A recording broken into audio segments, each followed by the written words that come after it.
You know what? If you can't be in Bethlehem, if you can't be at home with your family, New York's not a bad place to be for Christmas. And from the Archdiocese of New York, from St. Patrick's Cathedral, I wish all of you a very blessed Christmas.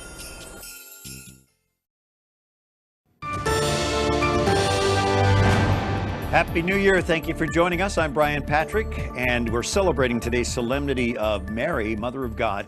Wyatt Goolsbee explores an art exhibit here in Washington featuring our Blessed Mother. In the Catholic faith, she has dozens of titles: Virgin, Madonna, Our Lady. But here in Washington, a new exhibit called Picturing Mary also highlights several others: Woman, Mother, Idea.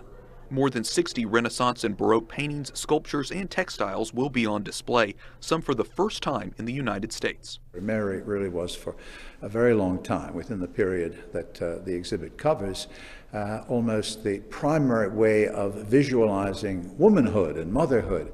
Monsignor Timothy Verdon, one of the Catholic Church's top art historians, is based in Florence, Italy.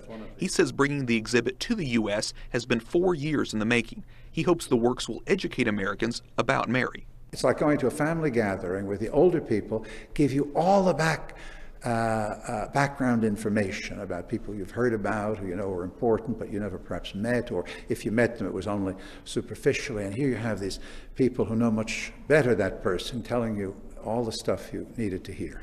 Catherine Watt, the chief curator at the National Museum of Women in the Arts, says the exhibit fits in with the museum's mission. One of the things that this exhibition points out is that women artists were working on very important subjects very early on, beginning as early as the early Renaissance. We know their names, and we can see their work here in an exhibition like this. With so many titles and so many ways to portray the Virgin Mother, perhaps the invitation just outside the building says it the simplest: meet Mary.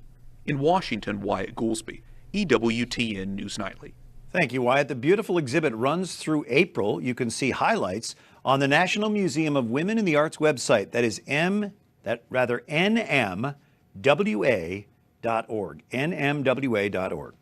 Well, on this World Day of Peace, let's take a look back at St. John Paul II's last public mass during the Christmas season. He wished that the world would have the peace of Christ.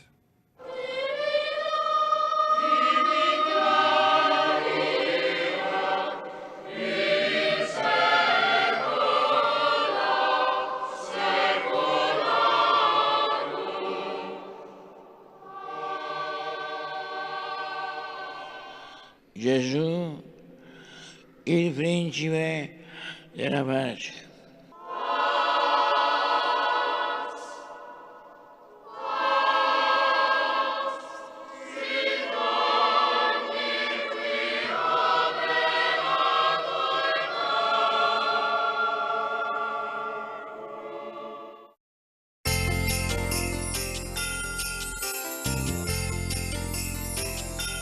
To all of the viewers of EWTN, may this season of the birth of our Lord be a time of peace and love and joy in your life. May God be with you. Merry Christmas.